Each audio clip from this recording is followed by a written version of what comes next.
దేవుడు మనకి మహిమ ఘనత కలుగును గాక. దేవుడు మరొకసారి మనకి ఇచ్చిన ఈ నూతన వారం బట్టి, మరి ఇచ్చిన ఈ ఆధిక్యతను బట్టి మన దేవునికి కృతజ్ఞత చెల్లిస్తూ మరి ప్రార్థన చేసుకొని ఈరోజు వాక్యాన్ని ధ్యానిస్తాం. సర్వశక్తిగా సర్వాధికారి నిత్యులో తండ్రి సమాధానకర్త నీకే కృతజ్ఞతాస్తుతులు చెల్లిస్తున్నాం. అందులో మరొకసారి వాక్యం ధ్యానిస్తుండగా నాతో మాట్లాడండి, నా ద్వారా మాట్లాడండి. వాక్యమైన విత్తనం మా హృదయంలో నాటబడాలని, మా మనోనిలో తెరవండి. మాకు కావాల్సిన సత్యములకు మమ్మల్ని నడిపించమని ప్రార్థిస్తూ, మాకు కావాల్సిన ప్రత్యక్షత అవగాహన మరి ఈ వాక్యమైన బలము శక్తి మేము పొందుకుంటామని మాతో మీరు మాట్లాడుతున్నందుకు నీకే కృతజ్ఞతాస్తుతులు చెల్లిస్తూ యేసుక్రీస్తు పరిశుద్ధ నామమున ప్రార్థించి వేడుకుంటున్నాం తండ్రి.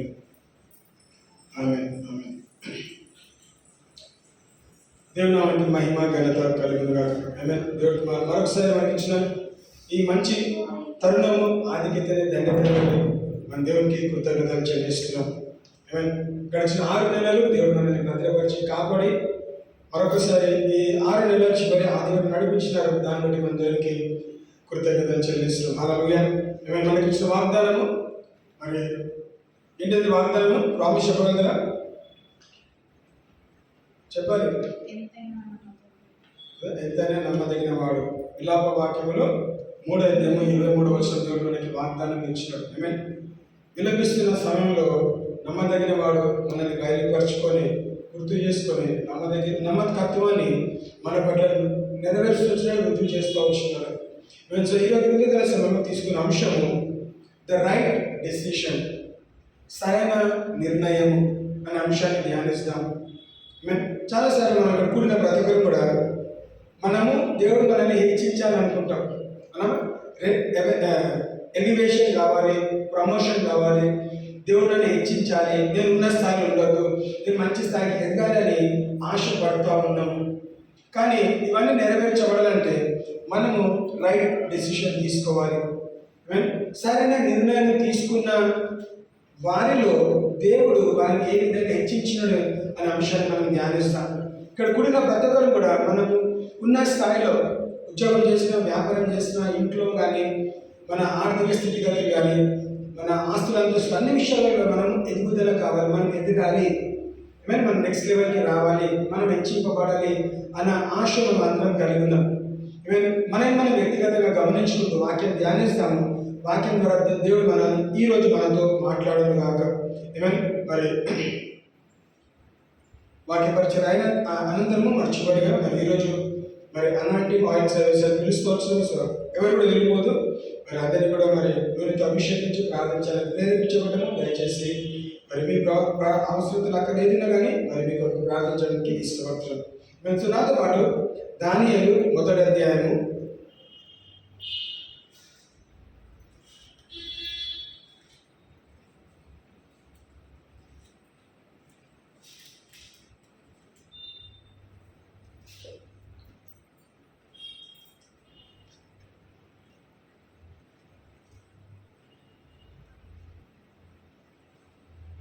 1వ అధ్యాయము మరి 3-4 వర్షాలు ఒకసారి మనం గమనిస్తాం.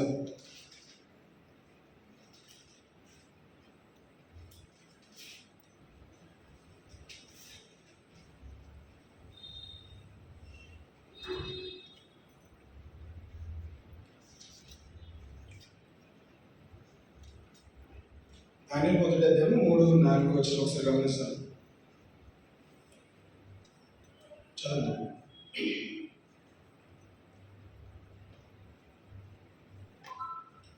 రాజు అష్పెనజు అను గల నపుంసకుల ఎదుటని పిలిపించి అతనికి ఇలాగ ఆజ్ఞాపించెను. ఇశ్రాయేలీయుల రాజవంశంలో ముఖ్యులై లోకము లేని సౌందర్యమును, సకల విద్యా ప్రవీణతయు, జ్ఞానమును కలిగి తత్వజ్ఞానము తెలిసిన వారే రాజు నగరునందు నిల్వదగిన కొందరు బాలులను రప్పించి కల్దీయుల విద్యను భాషను వారికి నేర్పుము. గమనిస్తే ఇక్కడ తీసుకున్న అంశంలో మనము ఎరిగిన వారు కాబట్టి దాన్ని మనం ఎక్కడి నుంచి వచ్చినారంటే వేరే దేశం నుంచి బబులోను రాజ్యానికి ఏ విధంగా వచ్చినారు? చెరగా తేబడ్డారు కదా, బానిసలుగా తీసుకొచ్చినారు, స్లేవ్గా తీసుకొచ్చినారు. సో అలాంటి పరిస్థితిలో రాజు దగ్గర పనిచేయడానికి కొంతమంది అవసరము. సో రాజు దగ్గర పనిచేయాలంటే మనం డైరెక్ట్గా తీసుకెళ్ళి జాబ్లో ఉంచట్లేదు, వాళ్ళకి ఏం కావాలంటే తరబీదు ఇవ్వాలి కదా. అదే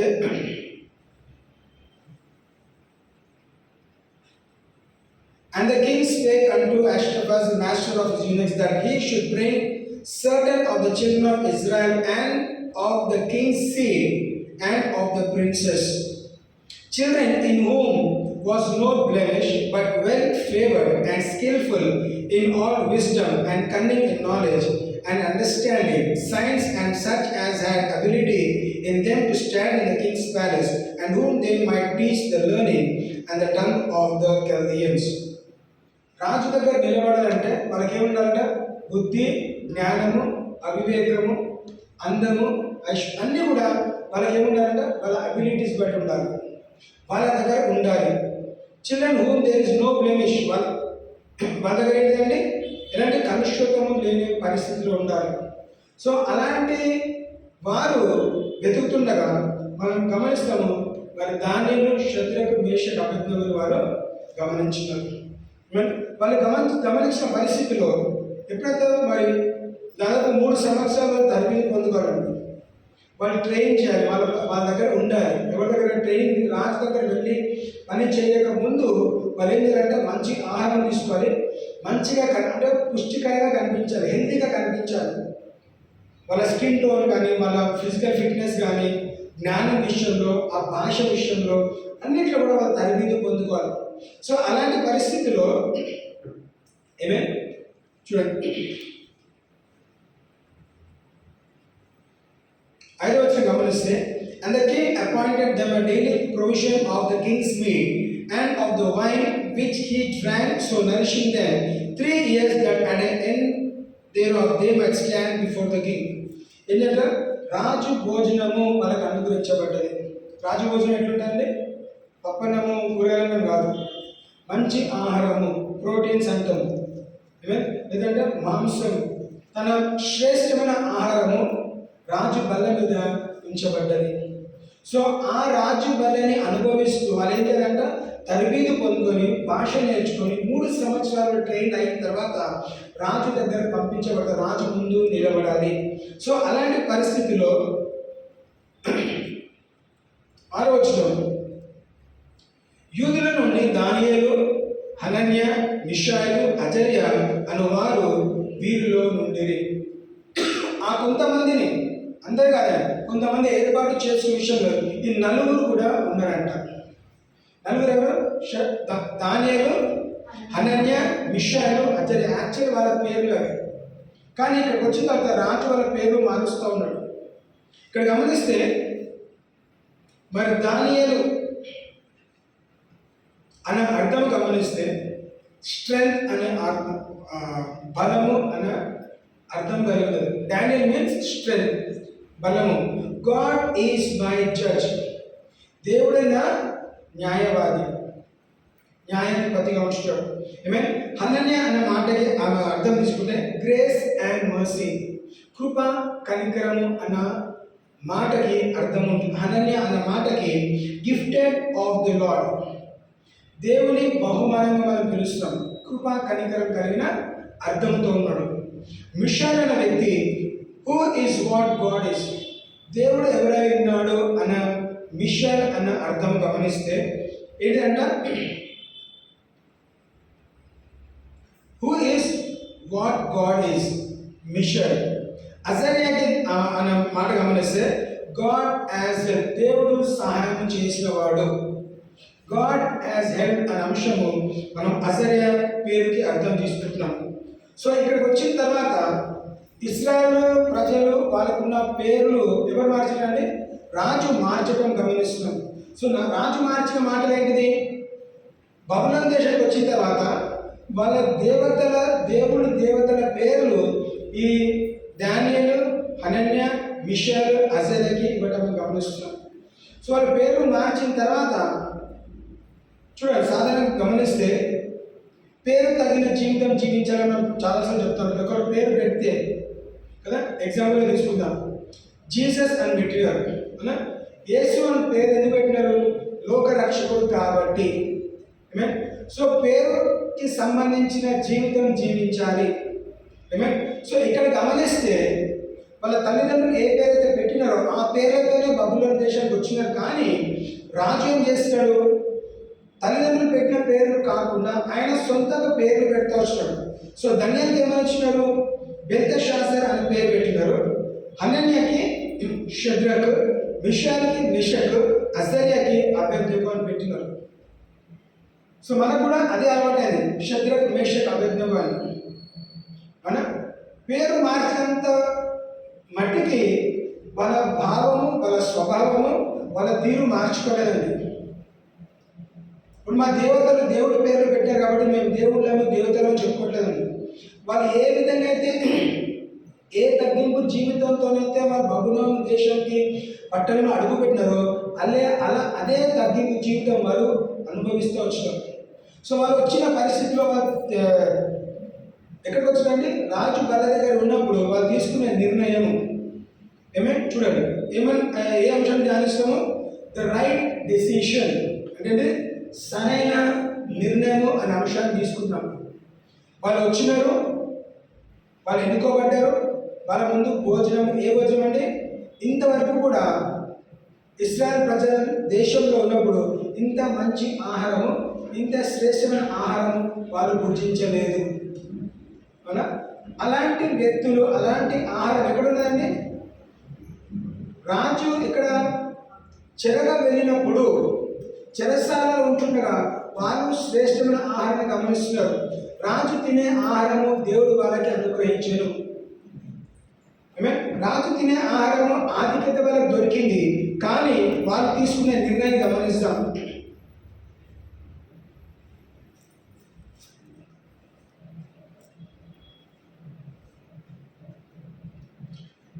నపుంసకుల యజపతి దానియేలుకు బెల్తెషాజర్ అనియు, హనన్యాకు షద్రక్ అనియు, మిషాలుకు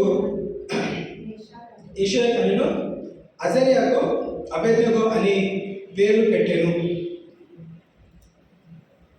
ఎందుకు వచ్చింది? రాజు భుజించు భోజనమును పానము చేయు ద్రాక్షరసమును పుచ్చుకొని తను అపవిత్రపరచుకోకూడదని దానియేలు ఉద్దేశించి. హల్లెలూయా. ఏం చేస్తాం? దానియేలు ఇన్స్టెంట్గా మనమైతే ఏం చేస్తాము? బెస్ట్ ఫుడ్ ఇచ్చిన వెంటనే ఏం చేస్తాము? తప్పకుండా మనము ఆహారము తీసుకుంటాం, మనం భుజిస్తాం. ఇంత మంచి అవకాశం ఇంకొకసారి దొరకదండి కదా. ఇక్కడ మటన్ ఉంది, చికెన్ ఉంది, నువ్వు అడిగిన అన్నీ కూడా రాజు బల్ల మీద ఉంటాయండి. నీకు ఏ ఆహారం కావాలా? స్వీట్ కావాలా, అన్నం కావాలా, కూర కావాలా, పప్పు కావాలా, ఏదంటే అది సమస్తం రాజు బల్ల మీద అనుగ్రహించబడ్డది. సో అలాంటి బల్ల చూసిన వెంటనే మానవులుగా ఏమవుతుంది? హృదయంలో వాంచగలుగుతుంది. అరే, ఇంతకాలం ఇంత శ్రేష్టమైన ఆహారము నా ఇంట్లో నేను ఎప్పుడు తినలేదు, కాబట్టి మనం ఏం చేస్తాం?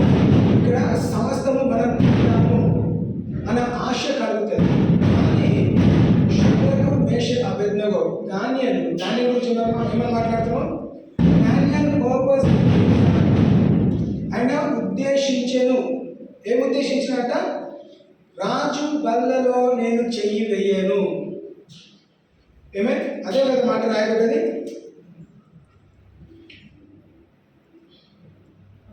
రాజు భుజించు భోజనమును పానము చేయు ద్రాక్షరసమును పుచ్చుకొని తను అపవిత్రపరచుకోకూడదని దానియేలు ఉద్దేశించి తాను అపవిత్రుడు కాకుండానట్లు వాటిని పుచ్చుకొనకూడదని సెలవిమ్మని నపుంసకులు యజపతితో వేడుకొనగా. ఏమడుగుతుందండి? నన్ను నేను అపవిత్రపరచుకోను. రాజు భోజనం తింటే అపవిత్రం అవుతుందా? కాదండి. కానీ దానియేలు ఏమనుకున్నాడు? తనకున్న జ్ఞానం బట్టి, తనకున్న అవగాహన బట్టి ఏంటిది? రాజు బల్ల మీదకి వచ్చే సమస్తము కూడా ఎక్కడ అవుతుందంట? మొదట వాళ్ళు అర్పణలు ఇస్తారు, తర్వాత ఇక్కడికి తీసుకొస్తారు. వాళ్ళ దేవతలకి పూజలు పునస్కారాలు అర్పణలు చేసిన తర్వాత రాజు బండ మీదకి వస్తాయి కాబట్టి ఈ ఆహారం ద్వారా మేము అపవిత్రులం కావద్దు అనుకుంటాం. మమ్మల్ని మేము పాడు చేసుకోము, మేము శుద్ధులుగా ఉండాలనుకుంటున్నాము. కాబట్టి రాజు బండ మీద ఉన్న స్పెషల్ ఆహారం కాకుండా మాకేమంట కాయగూరలు సాధారణమైన ఆహారం మాత్రం ఇవ్వండి, మామూలు ఆహారం ఇవ్వండి. కానీ ఆ నమ్మకస్తులు ఏమన్నారు, అధిపతి వాళ్ళు, అయినా మీరు తినకపోతే మా ఉద్యోగాలు ఊడిపోయి. దానికి ఇచ్చిన మాట ఏంటి, 10 రోజులు, కేవలం 10 రోజులు మాత్రమే మమ్మల్ని మీరు ఈ ఆహారంతో పోషించండి. మా వ్యక్తిగతంగా మా ఆహారం, మేము తీసుకున్న ఆహారం ద్వారా మా ఫిజికల్ ఫిట్నెస్ కానీ మా స్కిన్ కండిషన్ కానీ మీరు చూడండి, తర్వాత మీరు డిసిషన్ తీసుకోండి. మనకు తెలిసి కథలాగంటే 10 రోజుల తర్వాత వాళ్ళకన్నా వీళ్ళే మంచిగా కనబడ్డారని వాక్యం తెలుస్తుంది. ఎందుకంటే రైట్ డిసిషన్, సరైన నిర్ణయం తీసుకున్నారు కాబట్టి వాళ్ళని అపవిత్రపరచుకోవద్దు. ఎప్పుడండి బానిసగా వచ్చినప్పుడు తప్పకుండా బానిస స్థితిలో ఉంటే మంచి ఆహారం ఎక్స్పెక్ట్ చేస్తాము. వాళ్ళకి ఆ ఆధిక్యత వచ్చిన ఘనత, వాళ్ళు పరిగెత్తి మాకు రాజభోజనం కావాలని పరిగెత్తలేండి. వాళ్ళ దగ్గరికి రాజభోజనం వచ్చింది, కానీ వాళ్ళు రాజభోజనాన్ని తృణీకరించి ఏం చేస్తారంట, సాధారణమైన ఆహారం తీసుకుంటాం వాళ్ళు ఇష్టపడ్డారు. ఒక ఫస్ట్ నిర్ణయం ఏంటంటే, ఫస్ట్ డిసిషన్ ఏంటిది, we don't want to defile our selves, మమ్మల్ని మేము అపవిత్రులుగా చేసుకోము.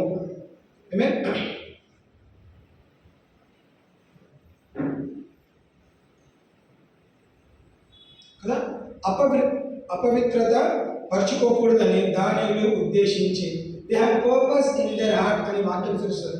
వాళ్ళ హృదయంలో ఆ ఆలోచన కలిగింది.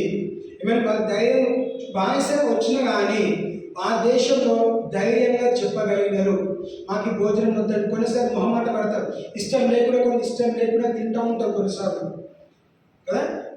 బలు అనిపించిన దాన్ని మనము వద్దని చెప్పలేక, కాదని చెప్పలేక, ఏమైనా అనుకుంటారని ఆలోచనతో ఏం చేస్తాము, మనం తింటాము, మన క్షమాపణ అడుగుతూ ఉంటాం.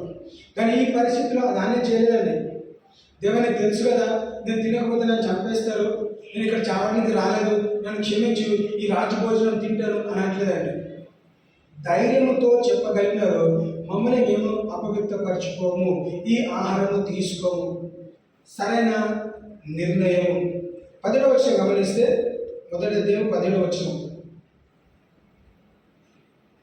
ఈ నలుగురు బాలుల సంగతి ఏమనగా, దేవుడు వారికి జ్ఞానము, సకల శాస్త్ర ప్రవీణతయు, వివేచనయు అనుగ్రహించును. మరియు దానియేలు సకల విధములకు దర్శనములను, స్వప్న భావములను అనుగ్రహించి తెలివిగలవాడై ఉండేది.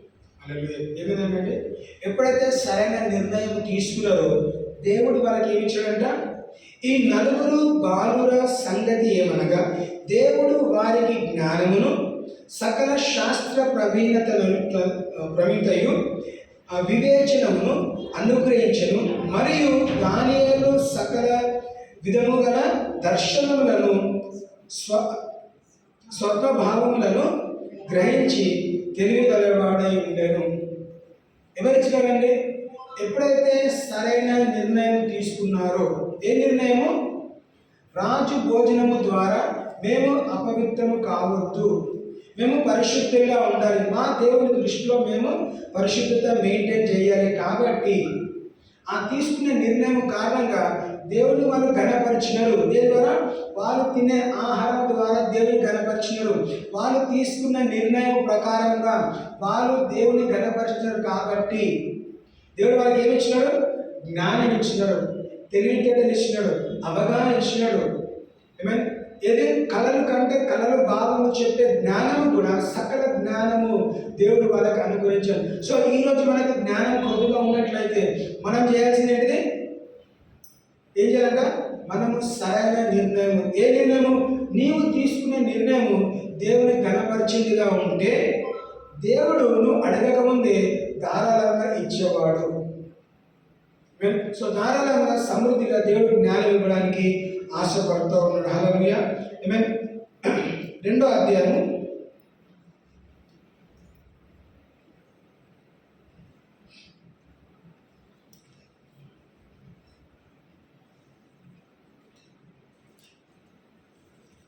రెండో అధ్యాయంలో ఒక సందర్భం గమనిస్తే నెబుకద్నెజర్ రాజుకి ఒక కళ వస్తుందండి. అయినా రాజు కలగంటాడు. సో కలగన్న వ్యక్తి కళ గుర్తుపెట్టుకొని కళ భావం అడగాలి. కానీ రాజుకున్న పరిస్థితి ఏంటంటే కలగన్నాడు కానీ కళ మర్చిపోయినాడు. కానీ ఆ కన్న కళ తనని కలవరపరుస్తున్నది. ఆ పరిస్థితిలో రాజు తన దేశంలో జ్ఞానులందరినీ పిలిచి ఏమని చెప్తున్నాడు, నేను రాత్రి పడుకున్నప్పుడు నాకు ఒక కళ వచ్చింది, ఆ కళ నన్ను కలవరపరుస్తుంది. ఆ కళ ఏంటిదో చెప్పాలి, కళ భావం కూడా చెప్పాలి. అది సాధ్యమా? నా దగ్గరకు వచ్చి పాస్టర్ గారు నేను రాత్రి కళ కనేనండి కదా, నేను ఒక కళ కనాను, ఆ కళ భావము కళ ఏంటిదో కళ భావం చెప్పమంటే నేను చెప్పగలుగుతాను. అమ్మ నువ్వు కళ చెప్తే ప్రార్థన చేసి కళ భావం చెప్పగలుగుతాను ఒక ఎత్తుకి. కానీ ఇక్కడ రాజు ఇచ్చిన కండిషన్ ఏంటిది, నేను కళ చెప్పను కానీ నేను కన్న కళ మీరు చెప్పాలి. ఎందుకు? మీరు జ్ఞానవంతులు కాబట్టి. ఆ జ్ఞానంతో నాకేం కావాలంట, కళ భావము కూడా కావాలి. ఆ కల్దీలందరూ కూడా ఏమన్నారు, ఆ జ్ఞానులందరూ కూడా, రాజా నీవు కళ చెప్తేనే కళ భావం మేము చెప్పగలుగుతాము. ఈ భూమి మీద ఎవరు లేరు, నీ కళ చెప్పి నీ కళ భావం చెప్పే జ్ఞానులు ఇక్కడ భూమి మీద ఎవరు లేరు, దేవుళ్ళు మాత్రమే చెప్పగలగాలి. వాళ్ళకున్న ఆ సందర్భం రాజు కోపము చెందినాడు, ఒక ఆత్మీయుడు. ఏ జ్ఞానుడు బ్రతకడానికి వీలు లేదు. నా కళ చెప్పలేదు, కళ భావం చెప్పలేదు కాబట్టి ఒక ఉత్తరం రాసేం చేస్తాడు, జారీ చేస్తున్నాడు. ఏ జ్ఞానుడు బ్రతకడానికి వీలేదు కాబట్టి అందరినీ చంపుకుంటూ వెళ్తున్నారు. ఆ చంపుకునే వారు దానియం దగ్గరకు వచ్చేసరికి దానియం అడుగుతున్నాడు, ఎందుకు ఇంత తొందరపాటు పడి, ఎందుకు ఇంత త్వరపడి మీరు చంపుతూ వస్తున్నారు, అసలు ఏంటిది ప్రాబ్లం, ఏమైంది కదా, రీజన్ ఏంటిది, జ్ఞానులు ఎందుకు చంపాల్సిన పరిస్థితి ఏంటిది? అప్పుడైనా తెలియజేసినది, రాజు కలగన్నాడంట, కళ చెప్పాలి, కళ భావం కూడా చెప్పాలంట. మరి ఏం చేయాలి? అలా పరిస్థితి లేదు, ఎవరైనా చెప్పలేరు కాబట్టి అందరినీ చంపుతూ ఉన్నాడు. మరి అదే పరిస్థితులు నేను కూడా చంపడానికి వచ్చినాము. మరి దానిలో దేవుని నడిపింపులో ఉన్నాడు కాబట్టి ఏమని చూసినామో, తనకి ఇచ్చిన జ్ఞానం ఏంటిది, దేవుని నడిపింపు ఉంది కాబట్టి నా కొద్ది సమయం దయచేయి, వెళ్ళి రాజు చెప్పు, నేను తనకి భావం కళ చెప్తాను, కళ భావం చెప్తాను, కానీ కొద్ది సమయం కాలేదు. ఆ కొద్ది సమయం ఎందుకు గమనిస్తామా? 2వ అధ్యాయం 17వ వచనం. అప్పుడు దానియేలు తన ఇంటికి పోయి తన స్నేహితులైన హనన్యాకును, మిషాయేలును, అజర్యాకును సంగతి తెలియచేసి, తాను తన స్నేహితులను బబులోనులో తక్కిన జ్ఞానులతో కూడా నశింపకుండునట్లు ఆ కళ యొక్క మర్మ విషయంలో పరలోకమందున్న దేవుని వలన కటాక్షము పొందు నిమిత్తమై ఆయనను వేడుకొనుదని వారిని హెచ్చరించారు. ఏమైందండి? దానియేలుకి తెలిసిన విషయము, ఇప్పుడు దానియేలు ఏం చేస్తాడు, ఇంకొక నిర్ణయము. ఏ నిర్ణయము? తనకు తెలిసిన అంశం న్యూస్, బ్యాడ్ న్యూస్ అండి, చెడు వార్త విన్న తర్వాత భయపడలేదు. భయపడడం ఏం చేస్తాడు, తన విన్న వార్త నేను బ్రతకాలి, నాతో పాటు ఉన్న జ్ఞానులందరూ బ్రతకాలి అన్న మంచి ఆలోచన కలిగి వాళ్ళ స్నేహితుల దగ్గరికి వెళ్ళి ఏం చేస్తాడు, తన విన్న అంశము, విన్న విషయము వాళ్ళతో పంచుకొని ఏం చేస్తాడు, నేను ఒక్కనే కాదు, నేను విన్నాను వాళ్ళకు తెలియజేసిన తర్వాత ఇప్పుడు నలుగురు ఏం చేస్తున్నారు, 18వ వచనంలో రాయబడ్డది, తాను తన స్నేహితులను బబులోనులో తక్కిన జ్ఞానులతో కూడా నశింపకుండానట్లు ఆ కళ యొక్క మర్మ విషయంలో పరలోకమందున్న దేవుని వలన కటాక్షము పొందు నిమిత్తమై ఆయనను వేడుకొనుడని వారిని హెచ్చరించాను. మొదటి నిర్ణయం, ఆహారంతో తాను పాడు చేసుకోవద్దు, అపవిత్రపరచుకోవద్దు. రెండో నిర్ణయం ఏంటిది, విన్న విషయం ద్వారా భయపడకుండా తనలో ఉన్నాడు, తానుతో ఉన్న దేవుని దగ్గరికి వెళ్ళాలి అనే మంచి నిర్ణయం తీసుకుంటారు. ఒక్కడ వెళ్ళి ప్రార్థన చేస్తున్నా, ఎవరితో చేస్తున్నాడు, వాళ్ళకున్న స్నేహితులను కూడా పిలిచి వాళ్ళకి ఆ అంశం అంటే విన్న వార్త చెప్పి, చెడు వార్త చెప్పి వాళ్ళు బలపరచబడి ఇప్పుడు ఏం చేస్తున్నాడు, నలుగురు కూడా దేవుని దగ్గర దేవుని స్థలంలో మొరపెట్టుకుందాం అంటే నేను ప్రార్థన చేస్తాము. నిర్ణయం ఏంటిది? చెడు వార్త విన్న వెంటనే మనం ఏం చేయాలి? ప్రార్థన చేయాలి. వాళ్ళు ఆ రోజు ప్రార్థన చేశారు. మనము ప్రతిరోజు ఏదో ఒక విషయంలో చెడు వార్త చూస్తున్నాము, వింటూనే ఉన్నాము. ఆ అంశంను బట్టి మనం ఏం చేయాలి? రాజు తీసుకున్న డిసిషన్ ఏంటిది? జ్ఞానులందరినీ నరకాలి, చంపాలి. వాళ్ళు విన్న తర్వాత వాళ్ళు ఏం చేస్తారు? మేము భయపడము, మా దగ్గర పరిష్కారం ఉంది. దేని ద్వారా పరిష్కారం ఉంది? ఎక్కడ పరిష్కారం ఉంది? దేవుని సన్నిధిలో ప్రార్థన ద్వారా మేము ఆన్సర్ పొందుకుంటాం. కాబట్టి కొద్ది సమయం మాకు ఇస్తే దేవుని దగ్గర వెళ్తాము, విచారణ చేస్తాము, దేవుని అడుగుతాము, ఒక సమాధానం తీసుకొని నీ దగ్గరికి మేము రాగలుగుతాం. మొదటి నిర్ణయం అంటే అపవిత్ర అంటే పాపంలో పడిపోకుండా విధానంగా అంటే పాపము చేయొద్దు అన్న నిర్ణయం తీసుకున్నారు. రెండో అంశంలో దేవుని సన్నిధిలో సమయం గడుపుతాము అనే నిర్ణయం తీసుకున్నాం. మన వ్యక్తిగత జీవితంలో కూడా మనం ఇలాంటి నిర్ణయమే తీసుకోవాలి. The right decision. మనం ఏం చేయాలంట? మనం సరైన నిర్ణయం తీసుకుంటే అది మనకి ఉపయోగం ఉంటున్నది. మంచి అంటే చెడుని విసర్జించాలి, మంచిని ప్రేమించాలని వాక్యం చదివిస్తున్నది. దేవుని ఘనపరచాలి. దేని ద్వారా ఘనపరచాలి? చూడండి, దేవుడు సన్నిధిలో ప్రార్థన చేయకుండా దేవుడు నాకు ఆల్రెడీ జ్ఞానం ఇచ్చినాడండి. మొదటి అధ్యాయంలో గమనిస్తే దేవుడు మనకి కళలు చెప్పే భావం జ్ఞానం ఆల్రెడీ ఇచ్చేసినాడు. నాకు ఇచ్చేసాడు కాబట్టి నెక్స్ట్ టైం ప్రేయర్ చేయాల్సిన అవసరం లేదు, నేను డైరెక్ట్గా వెళ్ళి రాజుని కలుస్తానట్లేదండి.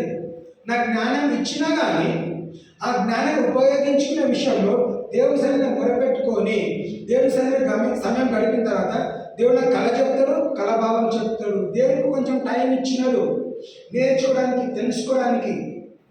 తర్వాత వాళ్ళు రాజు దగ్గర వెళ్ళడం గమనిస్తారు. ఏమన్నారు? 47 వచనం. మరియు రాజు ఈ మర్మమును బయలుపరచుటకును నీవు సమర్థుడవైతివే. నీ దేవుడు దేవతలకు దేవుడును రాజులకు ప్రభువును మర్మమును బయలుపరచు వాడునై ఉన్నాడని దానియేలుకు ప్రత్యుత్తరం ఇచ్చింది. చూడండి, స్టోరీ మొత్తం చదవట్లేదు. దేవుని సన్నిధిలో మొరపెట్టుకున్న తర్వాత దేవుడు దానియేలుకి కళ చెప్పినాడు, కళాభావం చెప్పినాడు. అదే దానియేలు రాజు దగ్గరకు వచ్చాడు, ఎక్స్ప్లెయిన్ చేసినాడు, కళ చెప్పినాడు, కళాభావం చెప్పినాడు. ఈ సందర్భం అంతా అయిన తర్వాత ఇప్పుడు రాజు ఏం చేశాడంటే సాక్ష్యం పంచుకుంటున్నాడు. రాజు ఎవరు? అన్యుడు. అలా అన్యుడు దేవుని గురించి ఏం చెప్తున్నాడంట? సాక్ష్యం చెప్తూ ఏమని సాక్ష్యం చెప్తున్నాడు? మర్మమును బయలుపరచుటకు నీవు సమర్థుడవైతివే. నీ దేవుడు దేవతలకు దేవుడును రాజులకు ప్రభువును బయలుపరచు వాడునై ఉన్నాడు. The king answered unto Daniel and said, Of a truth it is that your God is a God of gods and a Lord of kings and a revealer of secrets, seeing thou couldest reveal this secret. మర్మమును తెలియజేయవాడు నీ దేవుడు ఒక్కడే. రాజులకు రాజు, ప్రభులకు ప్రభు, దేవులకు దేవుడు నీ దేవుడు మాత్రమే. అంటే ఇది ఇంతవరకు నేను పూజించే ఆరాధించే దేవుడు నాకు ఏమీ ఆన్సర్ ఇవ్వలేదు. నా రాజ్యంలో జ్ఞానులందరూ కూడా వాళ్ళ ఆన్సర్ చెప్పలేకపోయినారు, కళ చెప్పలేకపోయినారు, కళ భావం చెప్పలేకపోయినారు. కానీ నీ దేవుడి ద్వారానే కళ భావము తెలిసింది, కళ చెప్పగలిగినారు. Reveal the secrets. రహస్యం ఏదైతే రహస్యం ఉన్నదో నీ దేవుడు మాత్రమే బయలుపరచగలుగుతాడు. He is the revealer of secrets అని ఎవరు చెప్తున్నారండి? రాజు సాక్ష్యం పంచుకుంటున్నాడు. 48వ వచనం గమనిస్తే, అప్పుడు రాజు దానియేలును బహుగా హెచ్చించి అనేక గొప్ప దానములిచ్చి అతని బబులోను మీద అధిపతిగాను బబులోను జ్ఞానులందరిలో ప్రధానిగాను నియమించను. అలాగే ఇది డైరెక్ట్గా అయిపోయిందా? అవ్వలేదండి. దానియేలు, షద్రకు, అబేద్నెగో వెళ్తున్న మార్గంలో, వెళ్తున్న ప్రయాణంలో వాళ్ళు అనుభవిస్తున్న ప్రతిరోజు ఏదో ఒకటి అనుభవిస్తున్నారు. ఆ అనుభవంలో భయపడాల్సిన పరిస్థితి వచ్చినప్పుడు భయపడకుండా దేవుని సన్నిధిలో సమయం గడిపి దేవుని దగ్గర నుంచి సమాధానం పొందుకొని రాజు దగ్గర ధైర్యంగా వెళ్ళి మాట్లాడగలిగిన శక్తి దేవుడు వారికి ఇచ్చాడు. తర్వాత రాజమన్నాడు హెచ్చించెను. హల్లెలూయా. ఏమని స్టార్ట్ చేసాము? దేవుడు మనల్ని హెచ్చించాలంటే మనము సరైన నిర్ణయం తీసుకోవాలి. ఒక దానియేలు కూడా అయ్యా నన్ను చంపొద్దు, దానియేలు కూడా వాళ్ళతో సహకరించి అవునండి కరెక్ట్గా రాజు కళ చెప్తేనే కళ భావం చెప్పగలుగుతాము, మరి కళ చెప్పకుండా ఎవరైనా చెప్పలేమనలేదండి. ఆయనకు తెలుసు నాలో ఉన్నాడు లోకంలో ఉన్నవాడికి గొప్పవాడు, నాతో దేవుడు ఉన్నాడు కాబట్టి దేవుడితో సమస్తము సాధ్యం, నాకు ఒక ఆన్సర్ ఉన్నది, నన్ను నేను కాపాడుకుంటాను, నా స్నేహితులను కాపాడుతాను, తర్వాత ఈ బబులోను దేశంలో ఉన్న ప్రతి ఒక్క జ్ఞానులను కూడా నేను కాపాడుకోగలుగుతాను. నశించిపోకుండా దేవుడు వాళ్ళని కాపాడగలిగినాడు. రాజు ఏం చేస్తాడు? రాజు దానిని హెచ్చించాను. ఏ విధంగా హెచ్చించాడని? జ్ఞానులందరికీ. ఇప్పుడు దానియేలు ఏమన్నాడు? లీడర్గా అయినాడు. దానియేలు ఏ విధంగా ఎంట్రీ వచ్చినాడు బబులోను దేశంలోకి? ఒక ఇశ్రాయేలు ప్రజల క్యాప్టెన్గా వచ్చినాడు, చెరగా వచ్చినాడు, ఒక బానిసగా వచ్చినాడు, పనిచేసే వ్యక్తిగా వచ్చినాడు. కానీ కొద్ది రోజుల్లో కొద్ది సమయంలోనే దేవుడు తెలుసు నా ప్రజలు ఎక్కడికి వెళ్ళినా, ఇశ్రాయేల్ దేశంలో ఉన్న బానిసత్వం అనుభవిస్తున్న నా ప్రజలు తలగా ఉంటారు. ఎందుకు? అది వాగ్దానం కాబట్టి.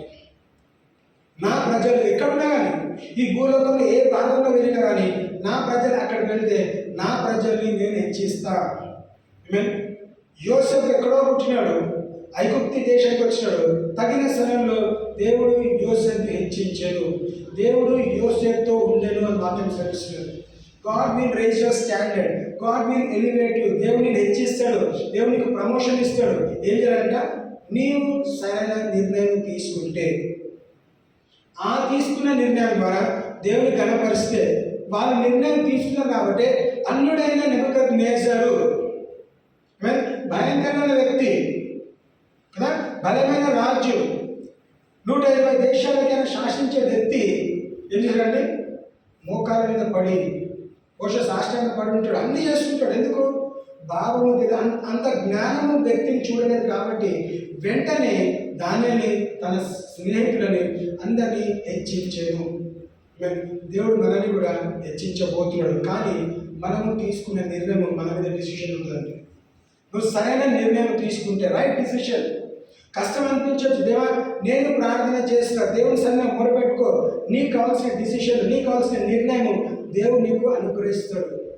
చాలాసార్లు మనం తీసుకున్న తప్పుడు నిర్ణయాల ద్వారా మనం చాలాసార్లు సమస్తను కోల్పోయే వారి ఉంటాం.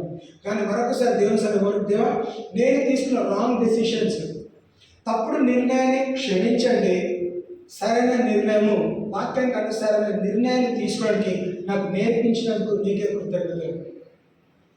చిన్న చిన్న విషయాలైనా పెద్ద విషయాలైనా దేవా రైట్ డిసిషన్ తీసుకునే విషయంలో నాకు నేర్పించినట్లయితే నువ్వు నన్ను హెచ్చించేవాడివి, నువ్వు నన్ను కాపాడేవాడివి, నువ్వు నన్ను తప్పకుండా హెచ్చిస్తావు. జనులందరిలో కూడా నువ్వు నన్ను తలగా ఉంచినందుకు నీకే కృతజ్ఞతలు అని ఎవరు? రాజు సాక్ష్యం ఇచ్చినట్టు మనము సాక్ష్యము ఇవ్వగలుగుతాం. ఏమే 3వ అధ్యాయం గమనిస్తే దానియేలు 3వ అధ్యాయం 12వ వచనం. రాజా తాము శద్రకు, మెషకు, అబేద్నెగో అను ముగ్గురు యూదులను బబులోను దేశంలోని రాజకార్యములు విచారించుటకు నియమించిరి. ఆ మనుషులు తమరి ఆజ్ఞను లక్ష్యపెట్టలేదు, తమరి దేవతలను పూజించలేదు, తమరు నిలబెట్టించిన బంగారు ప్రతిమకు నమస్కరించుటయే లేదు అనేది.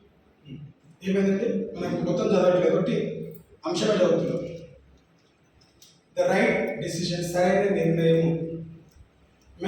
ఆహారం తినే విషయంలో సరైన నిర్ణయం తీసుకున్నారు. చెడు వార్త విన్నప్పుడు ప్రార్థనాపూర్వకంగా మంచి నిర్ణయం తీసుకున్నారు. మరి 3వ అంశాన్ని గమనిస్తే ఏమని ఉత్తరం వచ్చిందంటే తెలిసిన కథ భాగం ప్రకారము ప్రథమకి మొక్కాలి. ఎన్ని రోజులంట?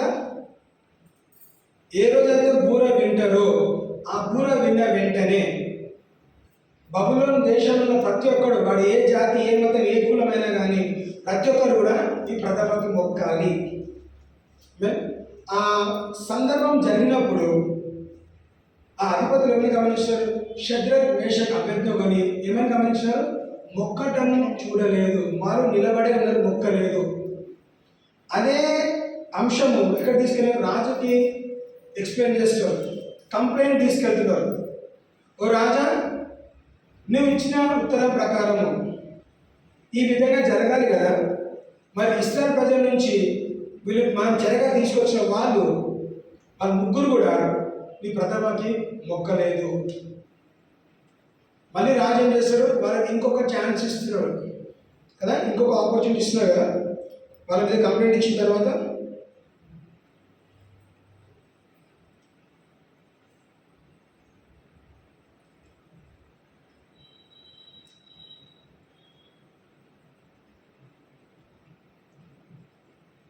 పదిహేనవ వచనం. బాకాను, పిల్లల గోవిని, పెద్ద వీణెను, వీణె సుల్పోనియను, విపంచికను, సకల విధములకు వాద్య గనులను మీరు విను సమయంలో సాగిలపడి నేను చేయించిన ప్రతిమకు నమస్కరించుటకు సిద్ధముగా ఉండిన ఎడల సరే, మీరు నమస్కరింపని ఎడల తక్షణమే మండుచున్న వేడిమి గల అగ్నిగుండంలో మీరు వేయబడదు. నా చేతిలో నుండి మిమ్మల్ని విడిపింపగల దేవుడు ఎక్కడ ఉన్నాడు? ఏమైందండి? ఇప్పుడు రాజు డైరెక్ట్గా ఎవరితో మాట్లాడుతున్నారు? షద్రక్, మేషక్, అబేద్నెగోతో మాట్లాడుతున్నారు. ఏమని మాట్లాడుతున్నాడు? ఫస్ట్ టైం ఒక ఛాన్స్ ఇచ్చినాము, నువ్వు పోగొట్టుకున్నావు, సెకండ్ ఛాన్స్ ఇస్తాము. రెండవ అవకాశం ఏంటిదంట? ఈసారి నువ్వు మ్యూజిక్ విన్న వెంటనే, శబ్దము విన్న వెంటనే ఈ ప్రథమకు మొక్కాలి. మొక్కకపోతే అగ్నిగుండంలో వేస్తావు. ఈ అగ్నిగా అంటే నా చేతిలో నుంచి ఏ దేవుడు కాపాడుతాడో చూస్తాము అన్న సవాల్ విసురుతున్నాడు. మనుషులు చెప్పడం వేరే, డైరెక్ట్ రాజు చెప్పడం వేరే అండి. సో డైరెక్ట్ రాజు చెప్తున్నట్లంటే ఏంటిది? అది ఖచ్చితంగా జరుగుతుంది, భయపడాల్సిన సమయం. కానీ ఆ భయపడాల్సిన సమయంలో షద్రక్, మేషక్, అబేద్నెగో ఇచ్చిన ఉత్తరం ఏంటిది? నేను సేవించుచున్న దేవుడు మండుచున్న వేడిమి గల ఏమొచ్చు? 10వ వచనం. శద్రకును, మెషకును, అబేద్నెగోయు రాజుతో ఇలాగ చెప్పు, నెబుకద్నెజరు ఇందును గూర్చి నీకు ప్రత్యుత్తరం ఇవ్వవలెనన్న చింత మాకు లేదు. మేము సేవించుచున్న దేవుడు మండుచున్న వేడిమి గల ఈ అగ్నిగుండంలో నుండి మమ్మల్ని తప్పించి రక్షించుటకు సమర్థుడు, మరియు నీ వశమున పడకుండా ఆయన మమ్మల్ని రక్షించుడు. ఒకవేళ ఆయన రక్షింపకపోయినను రాజా, నీ దేవతలను మేము పూజింపమని నీవు నిలబెట్టించిన బంగారు ప్రతిమకు నమస్కరించమని తెలుసుకోండి. ఏమైంది? వాళ్ళు ఎంత ధైర్యంగా మాట్లాడుతున్నారంటే, షద్రక్, మేషక్, అబేద్నెగో ముగ్గురు కూడా ఏమన్నారు? ఓ రాజా, ఈ విషయంలో నీకు ఉత్తరం ఇవ్వాల్సిన అవసరం లేదు. ఓ కింగ్ నెబుకద్నెజర్, పేరు పెట్టి పిలుస్తున్నారు. ఓ నెబుకద్నెజర్ రాజా, నీవు మాకు ఇచ్చిన పని విషయంలో అప్పగించిన ఈ హెచ్చరికని మేము పాటించాల్సిన అవసరం లేదు. ఏమన్నాడు? ఏ దేవుడు కాపాడుతాడు అని చెప్తున్నారు కదా, మేము నమ్మే దేవుడు మమ్మల్ని కాపాడే సామర్థ్యత ఉన్నది. ఒకవేళ కాపాడకపోయినాను మేము ఈ ప్రథమకి మొక్కము. వాళ్ళు తీసుకునే నిర్ణయం ఏంటిది? మేము చనిపోవడానికైనా సిద్ధంగా ఉన్నాం, కానీ మా దేవుని విషయంలో, లేదంటే మా విశ్వాసం విషయంలో మేము పడిపోము, మేము అమ్ముడుపోము, మేము తప్పిపోము. మేము తీసుకునే నిర్ణయం ఏంటిది? చావైనా బ్రతుకైనా మా దేవుని కొరికే. వాళ్ళు తీసుకునే నిర్ణయం ఏంటిది? ఈ ప్రథమకి మొక్కము. ఆ తీసుకునే నిర్ణయమే వాళ్ళని కాపాడింది. అలాగే ఏ రాజుతో సవాల్ విసిరినాడో, నా చేతుల నుంచి నిన్ను ఏ దేవుడు కాపాడుతాడు చూస్తాను అన్నాడు. కాబట్టి కదా ముందున వచనంలో ఏం గమనిస్తాము? అందుకు నెబుకద్నెజరు అత్యాగ్రహం నొందినందున శద్రకు, మెషకు, అబేద్నెగోయును వారి విషయంలో ఆయన ముఖమును వికారమాయెను కనుక గుండము ఇప్పటికన్నా 7 అంతలు వేడిగా చేయమని ఆజ్ఞ ఇచ్చాడు. మరియు తన సైన్యములలో నుండి బలిష్ఠులలో కొందరిని పిలువనంపించి షద్రకు మెషకును అబేద్నెగోను బంధించి వేడిమి కలిగిన మండుచున్న గుండంలో వేయుడని ఆజ్ఞాపించగా వారు వారి అంగీలను నిలువుటంగీలను పై వస్త్రములను తక్కిన వస్త్రములను తీయకయే ఉన్నపాటున ముగ్గురిని వేడిమి కలిగిన మండుచున్న ఆ గుండం నడుమ పడవేసింది.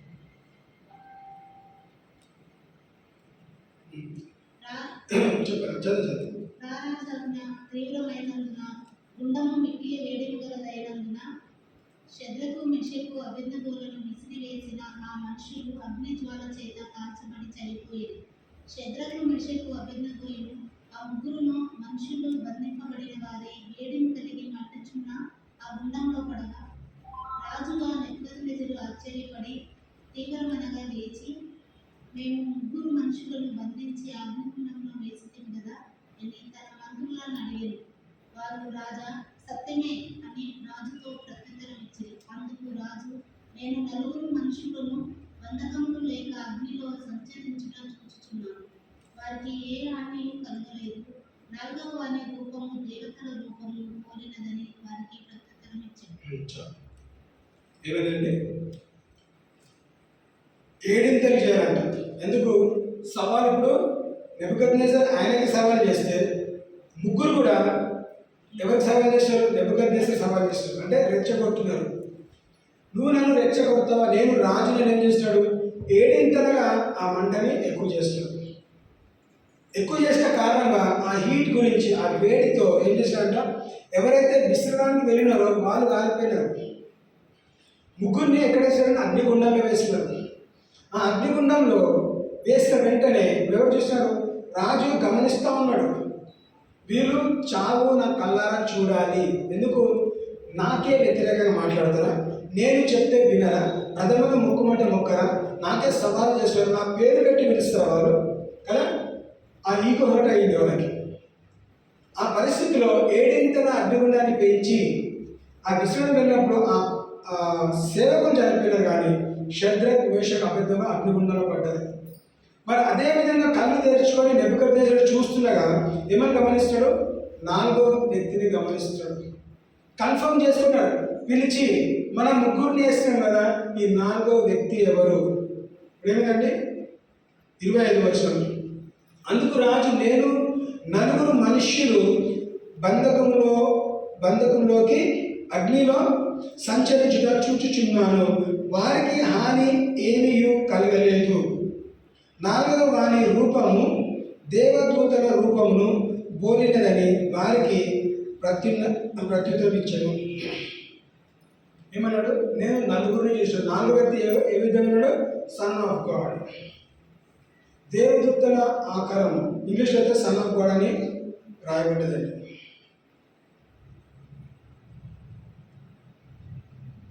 He answered and said, Lo, I see 4 men loose, walking in the midst of the fire, and they have no hair, and the form of the fourth is like the Son of God. నాలుగో వ్యక్తి దేవుని కుమారుడులాగా కనిపిస్తున్నాడు. అడిగినాడు నెబుకద్నెజరు, ఏ దేవుడు వచ్చి నేను కాపాడుతాడో అన్నందుకు ఆ దేవుడు ప్రత్యక్షతం ఏమన్నాడు? నేనే దేవుని, నేను వీళ్ళని కాపాడేవాడిని. అగ్ని బయట ఉండి ఫైర్ స్టాప్ అని చెప్పట్లేదండి. అగ్నిగుండంలో వాళ్ళతో పాటు ప్రత్యక్షితమై రాజమన్నాడు, ఏ హాని వారికి కలగలేదు. యూజువల్గా ఏమనుకున్నాడు? అగ్నిలో వెయ్యంగానే అమ్మా కాపాడండి కాపాడండి కాపాడండి అరుస్తారు అనే ఆశతో ఎదురు చూస్తున్నాడు. కానీ వీరేం చేస్తారంట? వాళ్ళు తిరుగుతున్నారంట. అగ్నిలో హాయిగా గాఢంగా నడిచినట్టు, తోటలో నడిచినట్టు వాళ్ళు హాయిగా నడుస్తుంటే ముగ్గురు లెక్క పెట్టాడు. నాలుగో వ్యక్తిని లెక్క పెట్టేసరికి మనుష్య కుమారుడుగా సన్ ఆఫ్ గాడ్గా కనిపించినాడు. దేవుని కుమారుడుగా ఆయన బయలుపరిచినాడు. ఏదండి? ఒక నిర్ణయము. ఇది దేవుని హెచ్చించే విషయంలో మనము నిర్ణయం తీసుకుంటే దేవుడు ఘనపరచడానికి దిగొస్తాడు. దేవుడు నిన్ను హెచ్చించడానికి ఆయన సింహాసనం విడిచిపెట్టి దిగి రావడానికి సిద్ధమయ్యాడు. నీ ఒక నిర్ణయం, one decision, the right decision. ఏమని గమనిస్తాం? 27వ వచనం చూద్దాం. అధిపతులను సేనాధిపతులను సమస్త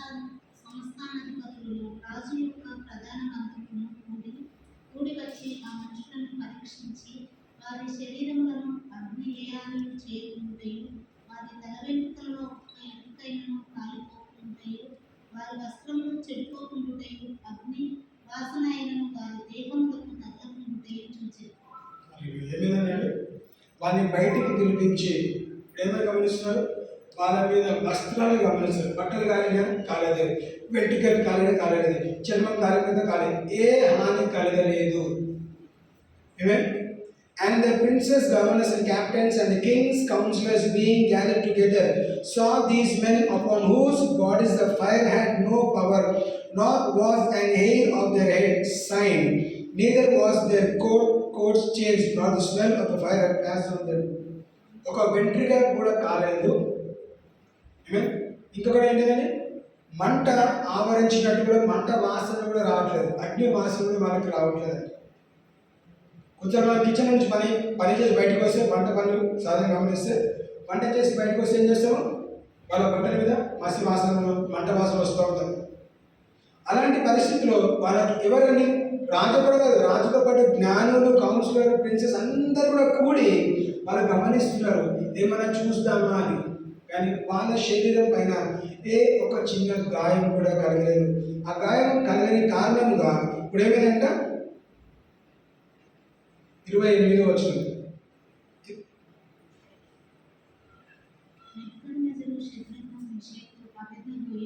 దేవుడు పూజారుడు, ఆయన తన దేవుడు నంపి తను ఆశ్రయించిన దాసులను రక్షించడు. వారు తమ దేవునికి కాక మరి ఏ దేవునికి నమస్కరింపకయు ఏ దేవుని సేవింపకయు ముందుమని తమ దేహములను అప్పగించి రాజు యొక్క ఆజ్ఞను వ్యక్తపరిచారు. కాగా నేను ఒక శాసనము నియమించుచున్నాను, ఏదనగా ఇవ్విధముగా రక్షించుటకు సమర్థుడకు దేవుడు గాక మరి ఏ దేవుడును లేడు. కాగా ఏ జనములో గాని రాష్ట్రంలో గాని ఏ భాష మాట్లాడు వారిలో గాని శత్రుకు మనిషికు అభిజ్ఞము అని వారు దేవుని ఎవడు దూషించునో వాడు తుత్తునీలుగా చేయబడును, వాని ఇల్లు ఎప్పుడును పెండకుప్పగా ఉంటే అని. ఏమైందండి, రాజు హెచ్చరికలిస్తున్నాడు. ఎవరైతే ఉత్తరం రాసి ఏ దేవుని మొక్కది ప్రథమైన మొక్కలు చెప్పినారో ఇప్పుడు రాజు ఆ లెటర్ని మార్చి ఏం చేస్తాడు, ఏ దేవుని మొక్కదు, శత్రుఘ్న, మేషక్, అబేద్నెగో నమ్మిన దేవుడిని మొక్కాలి. ఎందుకు? ఈయననే నిజమైన దేవుడు. ఎందుకు? కళ్ళారా చూస్తున్నారు. కళ్ళారా ఏ విధంగా చూడగలిగినారు? ముగ్గురు సరైన నిర్ణయం తీసుకున్నారు కాబట్టి. టెస్టిమనీ ఎట్లా వచ్చింది? ఏదైనా టెస్టిమనీ చేయగలరు? వాళ్ళు అనుభవించినారు, కళ్ళారా చూసినారు. చాలాసార్లు తోమ కూడా అదే మాట్లాడారు కదా, నేను యేసుక్రీస్తు గాయాల్లో చేయి పెట్టి చూస్తే నమ్ముతా అంటున్నాడు.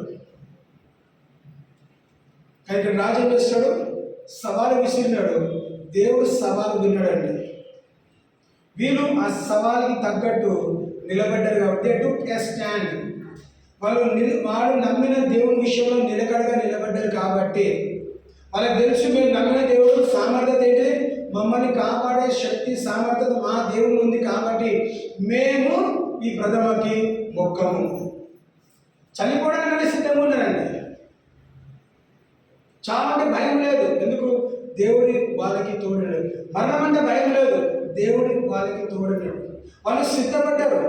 ఎప్పుడు సిద్ధపడ్డారు? ఫస్ట్ టైం ఎప్పుడైతే లెటర్ రాసినారో విన్నారో దాని గురించి ఒక బొమ్మను పెడతారంట, దానికి మొక్కాలి అన్న రోజే వాళ్ళు డిసిషన్ తీసుకున్నారు, వాళ్ళు మొక్కలేదు.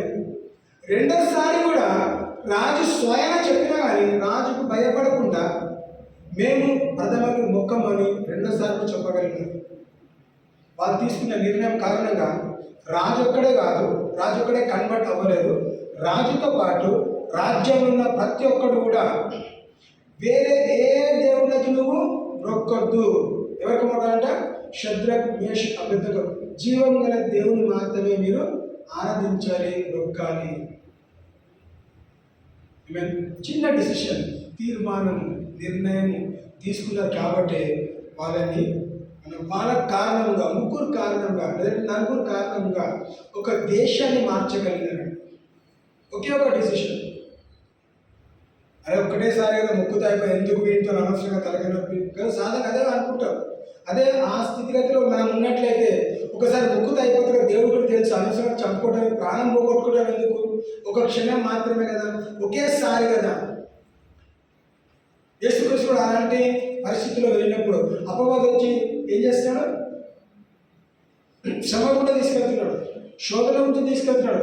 నువ్వు నిజంగా దేవుని కుమారుడు అయితే ఈ రాళ్ళని రొట్టెగా చేసుకో, నువ్వు నిజంగా దేవుని కుమారుడు అయితే ఈ మందిరం నుంచి పైకి కిందికి దూతలు కాపాడుతారు. అన్నిసార్లు శోధించిన కానీ యేసుక్రీస్తు వాక్యం ద్వారా గెలవగలిగినాడు. అంటే ఏంటిది? నా దేవుడు నన్ను కాపాడగలుగుతాడు, నన్ను పంపించిన దేవుడు నా తండ్రి పంపించాడు కాబట్టి నా తండ్రి నన్ను పోషిస్తాడు. ఈ రాళ్ళని రొట్టెగా చేసుకొని తినాల్సిన అవసరం లేదు. I will live by the word of God. మానవుడు రొట్టె వలనే కాదు కానీ దేవుని నోటి ద్వారా పలికిన ప్రతి మాట ద్వారా నేను జీవిస్తా. నన్ను పంపించిన తండ్రి దేవుడు నేను సమర్థత, నన్ను పోషించే సామర్థ్యతని నీకు ప్రూవ్ చేసుకోవాల్సిన అవసరమే లేదు. ఇప్పుడు వారు ఏం చేస్తాడు? మా దేవుడు కాపాడగలుగుతాడు, కాపాడకపోయినాను మేము బలవంత ముఖం. సో అంత కష్టమైన నిర్ణయం మనం తీసుకునే సామర్థ్యం మనలో ఉంది, మనం తీసుకోగలగాలి. చనిపోతున్నా చాలా పర్వాలేదు కానీ ఐ విల్ నాట్ బౌ, నేను అమ్ముడుపోను కదా. నా విశ్వాస విషయంలో నేను పడిపోను. నేను నా దేవుడు నాకు అప్పగించిన మరియు కుటుంబం విషయంలో, భార్య పిల్లల విషయంలో నేను నమ్మకం ఉంటాను అన్న విశ్వాసం, అంటే ఆ నిర్ణయం తీసుకుంటే దేవుడు తప్పకుండా మనల్ని హెచ్చిస్తాడు. 30వ వచనం గమనిస్తాం.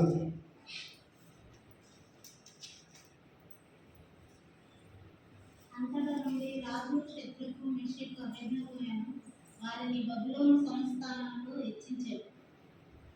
ఏమిటంటే then the king promoted Shadrach, Meshach and Abednego in the province of Babylon. అంతటా నుండి రాజు షద్రకు, మేషకు, అబేద్నెగోను వారిని బబులోనులో సంస్థలో హెచ్చించెను. స్టార్టింగ్ ఏమని చెప్పినాము? దేవుడు మనల్ని హెచ్చించాలంటే నిర్ణయం కారణంగా మనం హెచ్చింపబడుతున్నాము. మేము మొదటి అధ్యాయంలో గమనించినాము, దేవుడు వారిని హెచ్చించాను. రెండో అధ్యాయంలో గమనించాము, ఆ రాజు వారిని హెచ్చించాను. మూడో అధ్యాయంలో వారు చేసిన కారణముగా, క్రియా కారణముగా ఎవరైతే శత్రుఘ్న, మేషక్, అబేద్నెగోకు వ్యతిరేకంగా ఉత్తరం రాసినారో వాళ్ళు కూడా ఈరోజు ఏం చేయాలంట? ఎవరికి నమస్తే పెట్టాలి? శత్రుఘ్న, మేషక్, అబేద్నెగోకి నమస్తే పెట్టాలి, సార్ అని పిలవాలి. వాళ్ళేమో బానిసలుగా భయపడుతూ బ్రతికిండొచ్చు, కానీ ఒక సిచ్యువేషన్, ఒక సందర్భం వాళ్ళ జీవితాన్ని మార్చినది. ముగ్గురిని ఎవరు గుర్తుపట్టారు, కానీ ఈరోజు ఇన్ని వేల సంవత్సరాల తర్వాత కూడా మనం వాళ్ళ గురించి మాట్లాడుకుంటాం, వాళ్ళ గురించి మనము ఏం చేస్తాం? ధ్యానిస్తున్నాం. ఎందుకు? వాళ్ళు తీసుకున్న నిర్ణయం కారణంగా. One decision. ఏం నిర్ణయం అండి? మంచి నిర్ణయం, ద రైట్ డిసిషన్. సరైన నిర్ణయం తీసుకున్నారు కాబట్టి ఈరోజు మనం వాళ్ళ గురించి మాట్లాడగలుగుతున్నాం. సో మనం తీసుకున్న నిర్ణయం మనకి క్షేమాభివృద్ధి కలిగిస్తుంది, మన కుటుంబానికి క్షేమం కలిగిస్తుంది, దేవునికి కూడా మహిమ కలిగి తెచ్చే స్థాయిలో మనం నిలబడగలుగుతాం. సో మనకి శత్రువులు ఉన్నట్లయితే ఏమవుతుందంటే నీ నిర్ణయం శత్రువులను దేవుడు అన్నగదొక్కుతాడు. దేవుడు నీకు విజయం ఇవ్వడానికి ఆశపడుతున్నాడు, దేవుడు నిన్ను హెచ్చించడానికి సిద్ధపడ్డాడు. నీవు హెచ్చింపబడాలంటే దుఃఖము, బాధ, వేదన అన్ని సమస్తం పక్కన దేవా నేను నీ సన్నిధిలో మొరపెట్టుకుంటున్నాను, నువ్వు నాకు ఉత్తరం దయచేయి. నా పరిస్థితిని ఎరిగినవాడు, నాకు సమాధానం కావాలి, నాకు సంతోషం కావాలి, నాతో మాట్లాడలేనా, నా పరిస్థితులను నువ్వు జోక్యం చేసుకో, నన్ను హెచ్చించిన ఈ కష్టమైన స్థితిగతిలో ఉన్నాను, ఈ ప్రథమం నేను మొక్కలేను, ఈ స్థితికి నేను పడిపోలేను, నేనేం చేయాలి, నాకు సమాధానం దయచేయి. నన్ను హెచ్చించిన అన్యులందరూ నన్ను తక్కువగా చూస్తున్నారు, నా ఉద్యోగం నన్ను తక్కువగా చూస్తున్నారు, నా ప్రాంతం నన్ను తక్కువగా చూస్తున్నారు, నేను క్రైస్తవుని కాబట్టి, విశ్వాసం కాబట్టి నన్ను తక్కువ కులంతో, తక్కువ గోత్రంతో చూస్తున్నారు. ఎవరు నన్ను హెచ్చించు, నువ్వు మమ్మల్ని హెచ్చించిన. ఏం చేయాలి? మనము ఏకీభవించి మనము కూడి ప్రార్థన చేస్తే మనము రక్షింపబడతాము.